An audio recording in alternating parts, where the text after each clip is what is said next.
Assalamualaikum warahmatullahi wabarakatuh.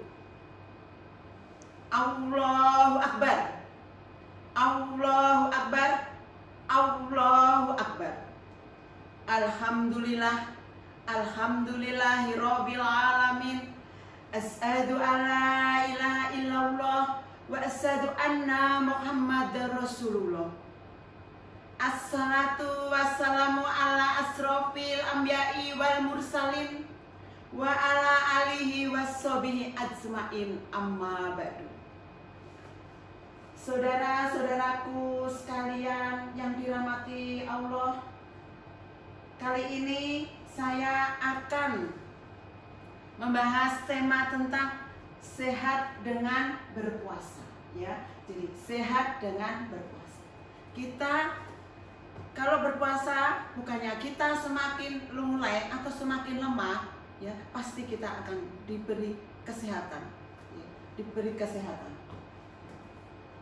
Apa itu yang disebut dengan puasa?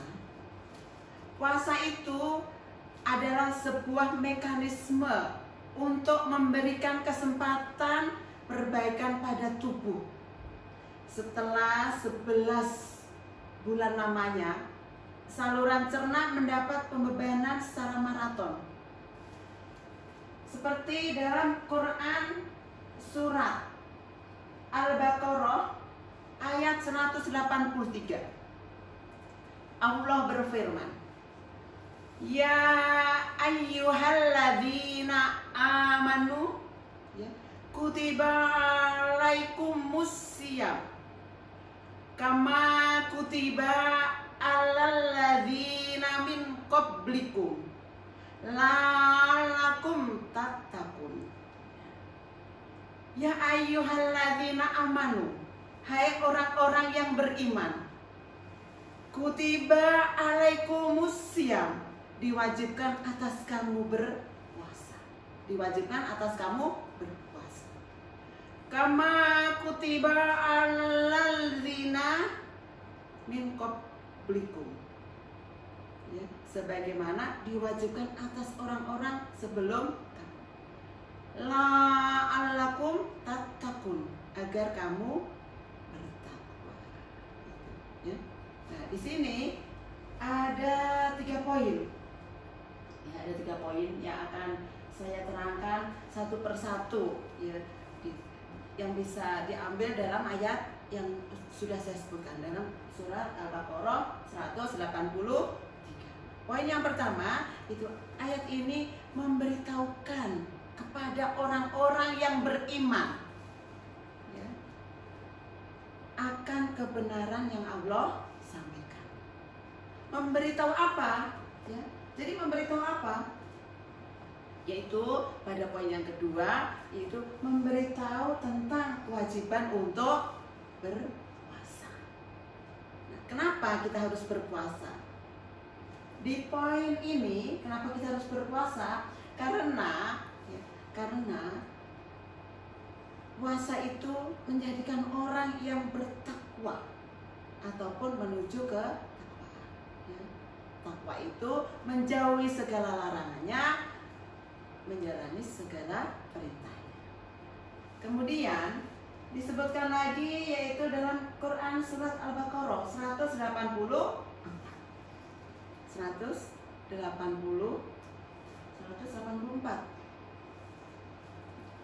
Allah berfirman bahwa wa antasumu khairul lakum, dan berpuasa lebih baik bagimu. In kuntum ta'lamun, ya, jika kamu mengetahui. Jadi pada ayat ini disebutkan bahwa puasa itu akan, ya, berpengaruh yang baik pada diri kita ini. Ya, saya lanjutkan lagi, yaitu kemudian Quran surat Al-Baqarah 168.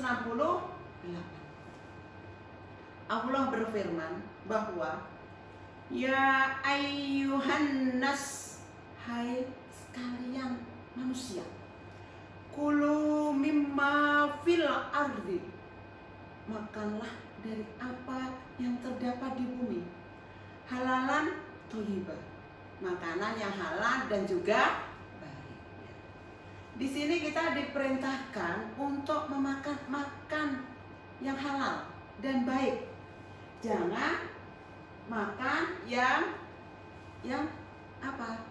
Makan yang dilarang, seperti makan kelelawar yang katanya menyebabkan apa? Menjadi virus corona ini, ya, itu. Saya lanjutkan lagi, yaitu Quran surat At-Toha ya 81. Toha 81. Allah berfirman, Kulu min thayyibati ma razaqnakum, makanlah di antara rezeki yang baik yang telah kami berikan kepadamu. Wala tadkau fihi fayahilla alaikum ghadabi, dan janganlah melampaui batas padanya yang menyebabkan kemurkaanmu akan menimpamu. Ya, tapi wallahu a'lam. Mungkin ini juga merupakan peringatan dari Allah bahwa murka Allah turun karena perilaku manusia yang suka makan sembarangan. Ya, jadi murka Allah turun karena apa? Karena perilaku manusia yang suka makan sembarangan. Ya. Dari hadis-hadis yang banyak, ya, itu menyampaikan hal ini seperti berikut ini dari hadis riwayat Al-Bukhari, ya. Rasulullah bersabda bahwa puasa itu adalah perisai. Nah, dari hadis At-Tirmidzi, ya, Rasulullah bersabda bahwa tidaklah anak Adam memenuhi wadah yang lebih buruk dari perut. Cukuplah bagi anak Adam memakan beberapa suapan untuk menegakkan punggungnya. Namun jika ia harus melebihinya,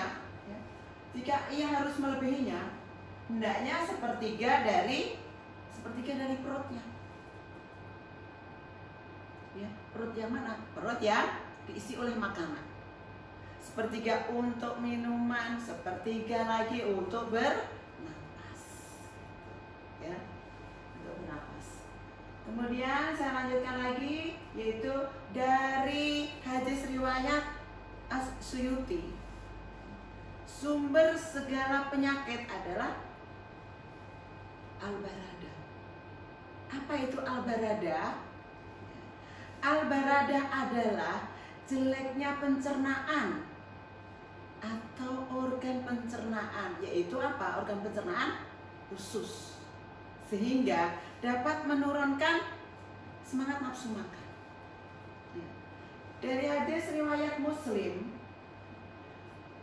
Muslim, Rasulullah bersabda bahwa sumber daripada penyakit adalah apa? Sumber daripada penyakit adalah perut. Perut itu adalah gudang penyakit dan berpuasa adalah obatnya. Ya. Makanya kalau orang yang sering berpuasa Daud, ya, itu pencernaannya akan lebih bagus lagi karena sehari makan sehari puasa. Ya. Nah. Kemudian saya lanjutkan lagi bagaimana sistem pencernaan. Ya. Sistem pencernaan, apabila kita melihat lebih jauh dan detail, sistem pencernaan kita kurang lebih bagaikan sebuah pabrik kimia yang sangat canggih. Pencernaan kita itu, ya, sistem pencernaan kita itu bagaikan sebuah pabrik kimia yang sangat canggih. Mulai dari sistem mekanis, dari enzim, hormon, sampai sistem otomatis dalam prosesnya dikendalikan dengan sangat canggih dan luar biasa. Bukan hanya dalam skala makronya, ya, melainkan juga pada skala mikro. Jadi bukan hanya skala makro, tapi skala mikro yang belum bisa dipahami, ya, belum bisa dipahami sepenuhnya oleh ilmu kedokteran dewasa ini, ya, itu. Jadi saudaraku yang dirahmati Allah, saya lanjutkan lagi. 3 fase mencerna makanan. Jadi ada 3 fase mencerna makanan. Fase yang pertama yaitu fase pembuangan dan pemanasan. Fase pembuangan dan pemanasan. Pada jam berapa? Pada pagi hari. Pembuangan dan pemanasan itu yaitu pukul 4 pagi sampai dengan pukul 12 siang. Pada fase ini proses pembuangan atau detoksifikasi sedang berlangsung, ya. Ingat, jam 4 sampai jam 12 siang. Proses detoksifikasi sedang berlangsung. Jadi zat-zat sisa dan beracun dalam tubuh secara alami akan dikeluarkan terutama pada saat bentuk BAB atau buang air besar. Itu fase yang pertama, ya. Jadi fase yang pertama tadi saya ulang lagi, fase pembuangan dan pemanasan itu pada pagi hari pukul 4 sampai dengan pukul 12 siang. Kemudian fase yang kedua. Fase yang kedua yaitu fase pencernaan dan pendinginan. Diingat itu, fase pencernaan dan pendinginan. Fase ini berjalan prosesnya pada waktu siang hari sampai menjelang malam. Yaitu di kisaran waktu jam 12 siang sampai jam 8 malam. Ya, pada fase ini pencernaan sedang aktif berlangsung, di mana makanan yang kita makan di pagi hari sedang diproses, dicerna di dalam tubuh, ya. Sehingga pada jam-jam ini biasanya kita akan diserang ngantuk. Pas betul itu, ya. Jadi betul itu. Jadi ini fase yang kita sering diserang ngantuk ini jam ini siang hari. Kemudian saya lanjutkan fase yang ketiga yaitu fase penyerapan dan pendinginan. Ya, fase penyerapan dan pendinginan. Fase ini melakukan prosesnya mulai jam 8 malam sampai jam 4 pagi. Ingat ya, fase penyerapan dan pendinginan itu, ya, itu dari jam 8 malam sampai jam 4. Pada fase ini kita disarankan untuk mengurangi makanan yang berat. Nah, jangan malam-malam kita makan makanan yang ayam, apa itu ya, ayam yang berat itu.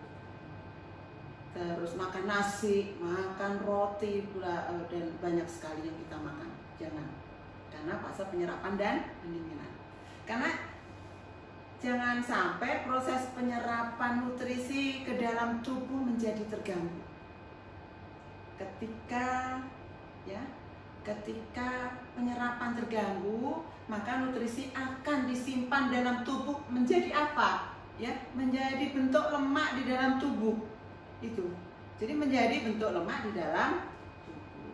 Itu, ya. Jadi sekarang saya lanjutkan lagi, ya. Saudaraku yang dirahmati Allah, daya cerna. Ya. Jadi daya cerna. Di mana ini? Di sini kita bisa lihat di lambung makanan yang ditampung. Makanan yang ditampung selama 4 jam. Kemudian pengolahan dan penyerapan usus adalah sekitar 4 jam lamanya. Sekitar 4 jam. Kemudian total menjadi 8 jam. Ditampung selama 4 jam, ya. Ditampung selama 4 jam, terus diserap oleh usus selama 4 jam lamanya. Total menjadi 8 jam. Misal kita makan jam 7 pagi, ya. Kita makan jam 7 pagi. Jam 7 pagi. maka makanan yang akan terserap oleh usus ya, yaitu harus selesai jam 3 sore. Itu. Lalu kita makan jam 1 siang. Jam 1 siang. Maka terserap usus semua jam 9 malam. Kalau makannya jam 8 malam, ya makannya jam 8 malam, ya, jam 8 malam,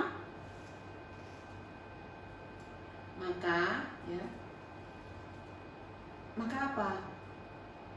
Akan selesai diserap jam 4 pagi. Dan ketika makan jam 4 pagi, ya, jam 4 pagi, maka jam 12 siang makanan tersebut baru akan habis terserap oleh usus gitu. Ya, itu daya cernanya seperti itu. Sekarang jadi puasa itu apa? Puasa memberikan kesempatan organ, ya, memberikan kesempatan kepada organ pencernaan untuk meregenerasi sel-sel yang rusak. Apabila kita melihat tabel ini, ya, melihat tabel ini, maka kita bisa melihat betapa sibuknya pencernaan kita. Tidak ada waktu untuk beristirahat pencernaan kita itu. Nah, di sini kita jadi bisa melihat alasan mengapa berpuasa. Betul tidak? Betul. Ya. Kenapa? Menjadi sangat penting bagi tubuh kita. Jadi berpuasa itu menjadi sangat penting bagi tubuh kita. Karena pada saat kita berpuasa, tubuh diberi kesempatan untuk beristirahat. Untuk beristirahat. Organ pencernaan, ya, organ pencernaan diberikan kesempatan untuk meregenerasi sel-sel yang rusak. Sehingga setelah puasa selesai, tubuh kita menjadi lebih sehat. Kenapa? Karena daya serap dan kemampuan kerja organ pencernaan bekerja kembali dengan baik gitu. Ya, jadi itu saudaraku yang seiman dirahmati oleh Allah. Sekarang kita akan melihat, ya, kita akan melihat makan apa saja dan waktu yang dibutuhkan untuk mencerna. Kita akan lihat seperti ini. Buah-buahan, ya, buah-buahan itu dicerna selama setengah jam. Ya, buah-buahan. Sayur-sayuran, ya, sayur-sayuran itu 1 jam.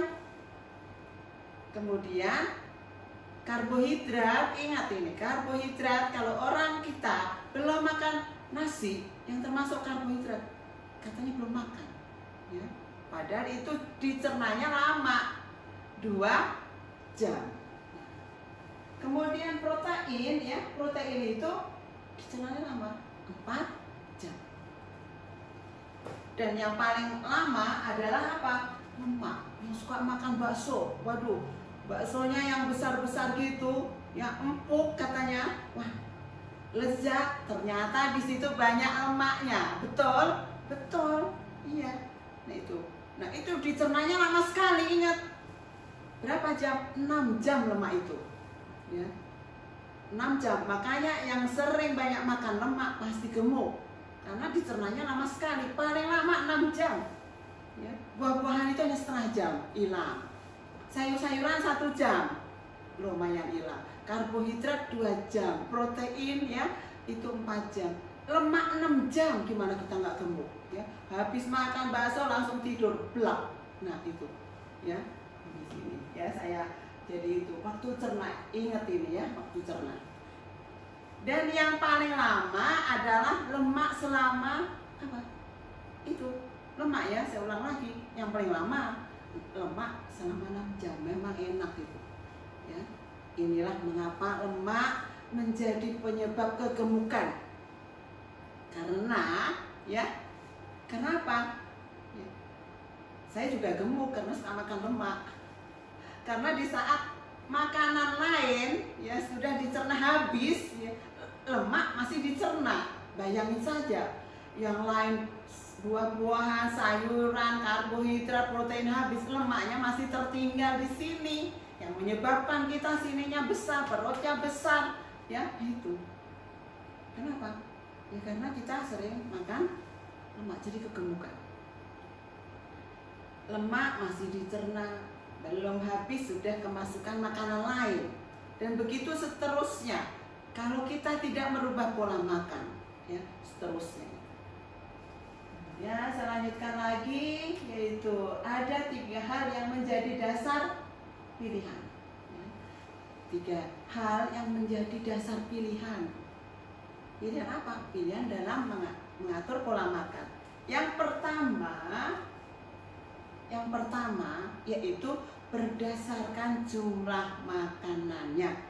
Yaitu, ingat ya, berdasarkan jumlah makanan. Tentu semakin sedikit atau semakin banyak makanan yang masuk akan berpengaruh pada berapa lama makanan itu akan dicerna dan diserap dengan baik. Jumlah makanan, ya, jumlah makanan. Yang kedua, saudaraku yang dirahmati Allah, yang kedua yaitu jenis makanan. Ya. Berdasarkan jenis makanan seperti tadi di atas, setiap jenis makanan akan mempengaruhi berapa waktu yang dibutuhkan untuk dicerna dan diserap. Ya, itu. Dan yang ketiga yaitu bagaimana waktu makan. Kita di atas juga sudah mengetahui jam-jam biologis mana yang terbaik untuk kita boleh makan, dianjurkan untuk makan, dan tidak disarankan untuk makan. Ya, kita harus perhatikan itu, sehingga akan terjadi efisiensi kerja tubuh dalam proses makanan mencerna dan menyerapnya. Gitu, ya. Jadi sekarang ya, bagaimana manfaat puasa bagi kesehatan?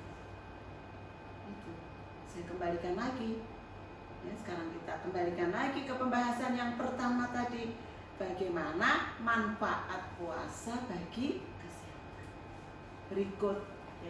Berikut ini adalah manfaat yang akan tubuh kita dapatkan saat kita melakukan puasa dengan baik dan benar. Yang pertama, ya, jadi ada beberapa manfaat, yaitu ya, ada 6 manfaat. Yang pertama, memberikan kesehatan bagi alat pencernaan untuk beristirahat. Itu yang pertama. Terus yang kedua yaitu membersihkan tubuh dari sampah metabolisme. Ya, memberikan tubuh dari sampah metabolisme. Yang ketiga adalah ya, membunuh bakteri usus dan sel kanker karena kurangnya asupan makanan. Ya. Dan yang keempat, meningkatkan sel darah putih. Yang kelima, menyeimbangkan kadar asam dan basa. Ya. Menyeimbangkan kadar asam dan basa. Kemudian yang keenam, meremajakan sel-sel tubuh. Jadi saat kita berpuasa 1 bulan sekitar kira-kira 30 hari ya, membagi dalam apa? Dalam 3 proses. Tahapan per 10 harinya. Saya bagi menjadi 3 proses, yaitu tahapan per 10 harinya.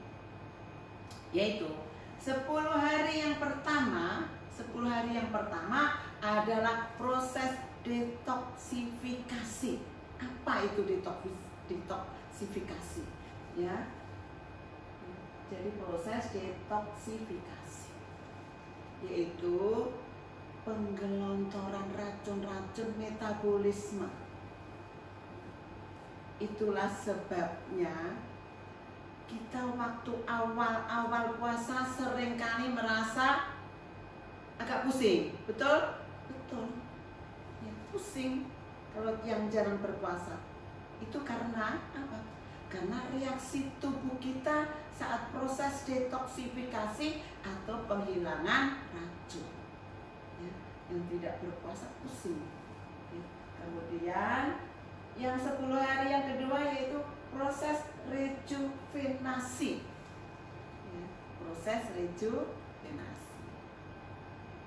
Pada saat ini tubuh mulai meregenerasi sel-sel tubuh yang sudah rusak. Ya, meregenerasi sel-sel tubuh yang sudah rusak. Ya. Yang sudah dibuang saat detoksifikasi.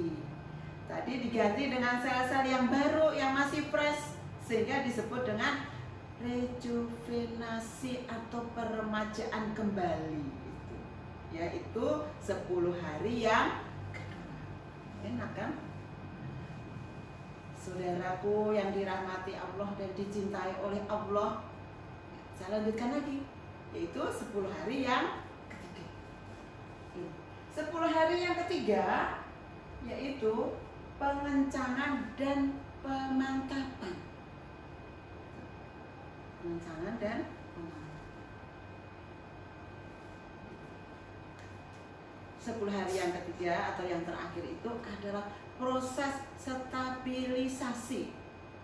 Di saat ini tubuh sudah mulai menjadi seperti baru lagi. Kembali badan ke stamina yang fresh, yang lebih fresh. Sehingga biasanya pada saat ini badan kita menjadi terasa lebih enteng, lebih ringan. Dan puasa yang sebelumnya terasa melelahkan menjadi biasa saja. Coba yang sering puasa, ya, puasa Ramadan biasa saja. Tapi yang tidak puasa, ya, itu pusing-pusing, lemes dan lain-lain. Hal ini terjadi karena apa? Karena tubuh kita sudah berada kembali ke posisi puncak. Dan selesai sebulan puasa, dan biasanya kita berlebaran, kita lebih sehat. Kita terlihat lebih sehat, lebih segar, dan lebih muda. Ya. Nah itu, ya, saudaraku yang dirahmati Allah dan dicintai oleh Allah, pola makan sehat selama puasa. Ya. Jadi saya lanjutkan dengan pola makan sehat selama puasa. Di sini kita bisa menjadi 3 bagian. Karena apa? Jumlahnya kan 100% yang kita makan. Nah, ini ya, 50% yang warna kuning ini kita konsumsi saat berbuka puasa. Ya, 50% warna kuning kita konsumsi saat berbuka puasa. Kemudian 40% lagi, ya, warna biru muda itu kita makan setelah sholat tarawih. Nah, itu. Dan sahur itu cukup 10%. Itu biasanya. Kita bagi menjadi 3 bagian dari 100% itu. Ya. 50% saat buka, 40% setelah sholat tarawih, dan 10% saat sahur. Ya. 10% sahur cukup. Apa saja makanan yang harus dihindari saat berbuka puasa? Nah, itu ya. Apa saja makanan yang harus dihindari saat berbuka puasa? Ya, karena apa? Saat berbuka kan kita kalau puasa itu lapar mata. Apa saja makanan yang harus kita hindari? Pertama, jangan suka lapar mata dan balas dendam, karena seharian puasa begitu buka langsung balas dendam. apa yang kita mau itu. Lapar mata, semuanya kita beli. Jadi apa yang terlihat enak di mata dan yang sudah terbayang-bayang untuk dimakan saat buka puasa, sebaiknya dihindari. Karena tubuh kita tidak sebutuh keinginan hawa nafsu kita. Selanjutnya apa? Ya, makan pedas. Gitu. Makanan pedas. Ini yang harus dihindari. Lapar mata, balas dendam, makanan pedas. Biasanya kalau ibu-ibu atau mbak-mbak itu biasanya kalau pas buka puasa itu pengennya makan pedas, pengennya makan gorengan, nah itu, pengennya makan kolak. Makanya selanjutnya makanan pedas, asam dan bersantan kental itu harus dihindari. Karena apa? Karena perut kita belum siap untuk makan yang seperti ini. Karena seharian kosong. Malah nanti bisa perut kita menjadi sakit, ngap gitu. Ya. Dan satu lagi yaitu minuman yang bersoda. Minuman yang bersoda saat berbuka puasa karena bisa membuat perut menjadi kembung, sehingga organ pencernaan tidak bekerja dengan baik saat itu, ya. Nah, ini adalah makanan, ya, makanan yang disarankan pada saat berbuka puasa. Makanan yang disarankan pada saat berbuka puasa. Apa saja? Ini.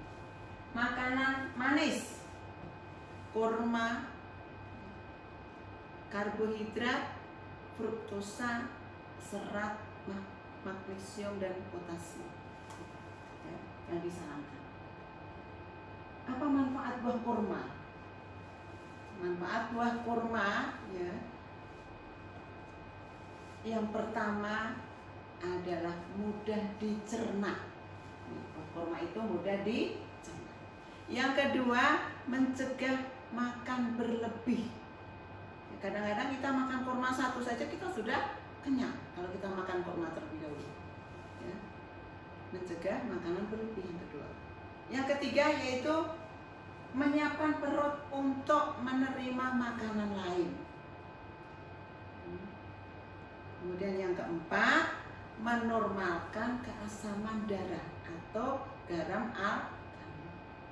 Yang kelima, apa fungsi daripada atau manfaat buah kurma? Menyehatkan sistem, ya, pencernaan lebih terkontrol, ya, nafsu makan lebih terkontrol untuk kita makan kurma terlebih dahulu. Yang keenam, menyediakan energi dengan cepat. Dan yang ketujuh, mencukupi kebutuhan nutrisi. Itu kurma. Kemudian apa saja, ya, apa saja makanan yang harus kita hindari saat sahur? Itu teh, ya, kopi, coklat, soda dan asam. Makanan yang harus dihindari saat sahur, ya. Karena apa? Karena selama puasa perut kita tidak sakit atau berubah apabila minuman itu kita hindarkan. Itu teh, kopi, coklat, soda dan asam, ya. Hadirin saudaraku yang dirahmati Allah, terus makanan apa yang baik untuk persiapan saat kita berpuasa? Apa? Ini adalah jenis-jenis makanan yang lama dicerna, ya. Jenis-jenis makanan yang lama dicerna sehingga kita tidak mudah lapar. Seperti apa? Kacang-kacangan, ya, buah-buahan, sayuran dan buah yang kering. Ya. Perbanyak makanan yang lama dicerna. Saya ulangi lagi, makanan yang lama dicerna adalah kacang-kacangan, kemudian buah-buahan, ya, sayuran dan buah yang kering. Ya. Kemudian jangan lupa juga, ya, jangan lupa untuk minum air yang cukup agar kita tidak dehidrasi. Yaitu biasakan untuk minuman itu untuk minum ya saat sahur 3-4 gelas. Ya, biasanya waduh jawabannya gitu. Itu saat sahur 3-4 gelas. Udah dijawab waduh ya. Dan 5-6 gelas saat berbuka puasa sampai sebelum tidur. Ya, kadang sudah kalau salah dalam memilih saat buka puasa ataupun saat sahur itu kadang sudah makan ataupun makan kolak ataupun minum yang manis-manis, minum air putihnya kita lupa. Kemudian ini ada tips untuk cantik sehat saat berpuasa, ya, dengan cara membiasakan makan makanan berikut. Ini boleh, jadi biar kita tambah cantik, ya. Kalau laki-laki tambah sehat, seger. Ya. Kalau seger itu memancarkan aura yang positif. Ya apa? Ya kita biasakan makanan seperti ini, tempe mentah, ya udah enak. Jadi dimakan gitu aja. Kemudian jambu biji merah dan pepaya, nih tempe. Ya, gitu. Jadi seperti itu, ya. Membiasakan makanan tempe mentah. Sudah membayangkan, aduh tempe mentah katanya, ya. Ya kalau kita gitu, bapak-bapak ataupun ibu-ibu kalau yang belum terbiasa, aduh rasanya yang memang agak-agak getir begitu, memang, ya. Saya juga kadang-kadang makan itu. Dari Prof Diana Brelos dari Amerika, ya. Meskipun tempe makanan asli mana tempe itu? Makanan asli Indonesia. Ternyata profesor ini lebih jauh dari Amerika nih, ya. Meneliti khasiat tempe yang ternyata bisa menjadi obat jerawat itu. Jadi kalau kita jerawatan, ya, itu boleh makan tempe mentah. Boleh di jus juga boleh. Ya. Anti kerut pada kulit, ya. Dan juga obat rambut rontok itu, ya, manfaat daripada tempe menurut profesor yang jauh-jauh dari Amerika meneliti tempe yang ada di Indonesia, ya, saudaraku yang dicintai dan dirahmati Allah, ya. Kemudian saya lanjutkan lagi yaitu jambu biji. Selain vitaminnya C yang sangat tinggi, juga bisa membuat warna kulit menjadi lebih cerah, ya. Menjadi lebih cerah, gitu. Makanya kita sekarang susah untuk nyari jambu biji. Dan pepaya yang matang, nih, pepaya yang matang disebutkan bisa menghaluskan kulit dan menghilangkan bekas jerawat, ya, bisa menghaluskan kulit dan menghilangkan bekas jerawat. Asal kita rutin untuk mengkonsumsi, ya, itu, ya. Jadi sebagai kalimat yang terakhir tentang tema sehat dengan berpuasa adalah apa? Yaitu lapar dan haus adalah sebuah proses, ya, yang membawa kesehatan kita untuk mencapai kondisi yang seimbang kembali.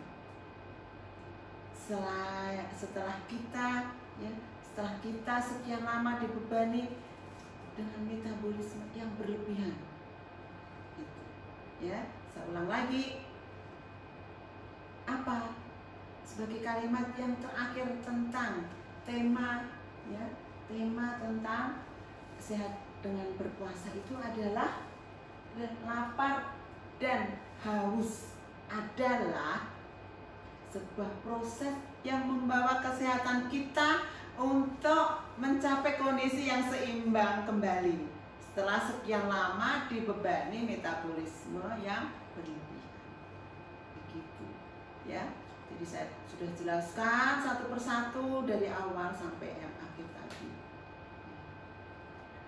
Sebelum saya akhiri ya, selamat menjalankan ibadah puasa ya, 10 hari pertama, 10 hari kedua, dan 10 hari yang ketiga.